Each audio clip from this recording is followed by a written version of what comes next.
Welcome to the second video in a three-part series. In this video, I will be demonstrating proper benthic barrier installation techniques. This video is to demonstrate how to install the barrier. You've already watched video number 1 and you understand the science behind how this technique works. So I'm going to demonstrate first putting out the pin flags, measuring the area to be treated. Recall that the pin flags need to go 20 centimeters past your last stem. So we look for our stems and we come out 20 centimeters.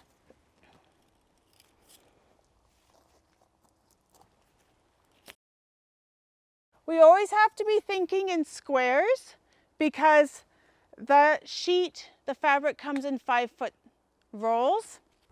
So we're looking at 9 feet this way, and let's do the width.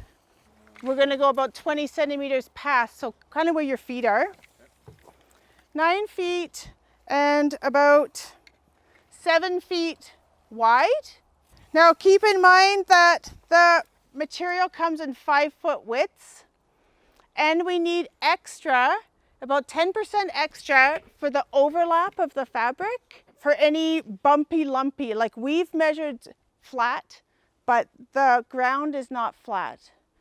Okay, so while our team is off cutting the strips for this section, we are going to cut the plant material down to the ground and prepare it for the matting when the matting arrives. To do that, we use these long-handled shears. If you have a large area to treat, and you have a brush saw, you could come in advance of your crew, brush saw it all down, and then the crew comes in and puts the barrier on top. Don't operate a brush saw with a crew, that's dangerous.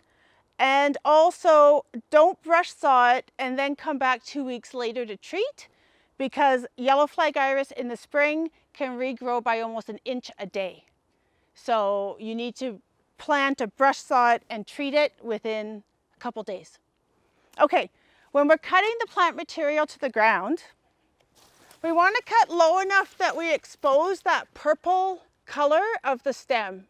You don't want to cut so low that you are dislodging rhizome fragments and doing a lot of extra work that you don't need to do. You should see this purple that looks like purple onion, and then you know that you've cut low enough. You see that there's the pin flags there, and so even though it looks all cleaned up and it might seem like those pin flags are overkill, you have to trust that the pin flags are marking the treatment area, and don't start to skimp on your fabric. Okay, so now we're going to demonstrate laying out the fabric, securing the fabric, making sure you've got the overlap in the fabric so that the fabric can't move, it can't wiggle, and you won't get a leaf popping up next spring, which we refer to as a snorkel. When you come up to cut off your sections of fabric that you need, they've been measured, the treatment areas have been measured down at the treatment site. This roll of fabric is about 1,500 square feet. It weighs close to 300 pounds. So you don't want to bring this down there. You want to leave the roll up in a flat, sort of neutral location, and you come up and you cut off the pieces that you need. So you can see it's really thin, and you can easily cut it with an X-Acto knife or a pair of scissors. All you need to do is roll out the length you want, measure it, and just cut it with the X-Acto knife, fold it up, and haul it down. Okay, so let's lay out this fabric. I'll get you, Phil, to... Yep. This fabric, this is the 18-ounce PVC coated vinyl. I get it from Midland Industrial Covers in Burnaby, BC. It's probably available anywhere where coverings are sold. It's very thin and durable. It's good for at least 10 years. It is fish friendly, so it's called 3P free. There's no polyphenol chemicals in it. And there is no upside or downside. So it does have a textured side, but that's because its main use actually is gymnastics mats. I know that my end has to come to here. Because the iris mat goes underneath this gangway, we have to make sure that this goes underneath the gangway. Yep. And that means that we did have to cut a slit in it. The more times you cut your fabric, you lose versatility in the fabric, but you also need to make the fabric work for you. But we won't cut this piece off here. We'll just leave it loose, or we can tuck it underneath. So once we have this all lined up where we need it to be, don't worry about the lump of material underneath the fabric. It will decompose. Okay, so the next thing we need to do is take our spikes and rocks and secure this mat so that it can withstand the rising lake levels, wave action, and just general durability. When we're securing the mat, we want to use all the resources that we have at our disposal. At this site, we have a lot of rocks. And those rocks, when you pile them on, they're heavy. They also help to camouflage the matting. In many locations, you don't have rocks. And so you need to think about, how am I going to secure this matting with no rocks? And I use these galvanized spikes. 12-inch galvanized spikes with a fender washer. The reason I put the washer on is because these become really hard to get out later. And when you pull on the fabric, you'll rip the fabric with the head of this spike. Yeah, yeah. So the fender washer helps protect the fabric and make it easier to pull it out later. So we have the fabric in place. Now we need to secure it. In the bottom, we'll use rocks. In the top, we can use the spike. Don't go too close to the edge of the fabric or you'll tear it when you want to pull it out. Go in about 2 or 3 inches from the edge. That edge is secure. This edge needs to be secured too, and then we can start to pile rocks on. I use a mini sledgehammer. I think it's 3 pounds. A general utility hammer is not heavy enough to knock the spike through the fabric.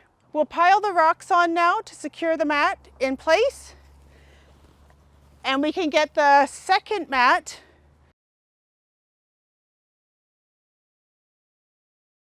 So if you have a tree like this that is completely surrounded by yellow flag iris and you can't remove it, and you don't want to dig the iris out from it, what you can do is take your X-Acto knife, you cut a slit in the fabric and you wrap it around like a collar, like this, around any trees or shrubs that you want to preserve.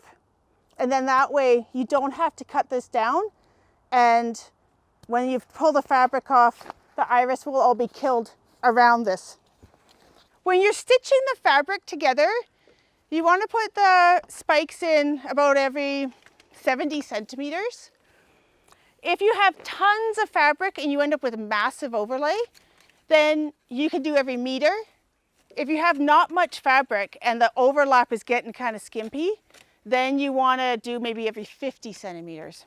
Yeah, and every time before you put the nail in, check for the overlap and make sure you got the good overlap. You'll see right now, you're trying to pound the nail in, but it's bouncing on all the cut material. And then finally it gets through. The cut material will decompose.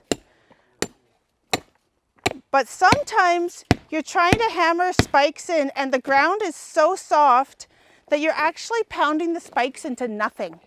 In which case, the spikes are serving their function to stitch the fabric together, but they're not securing the fabric at all. And that's when you need to bring in weight.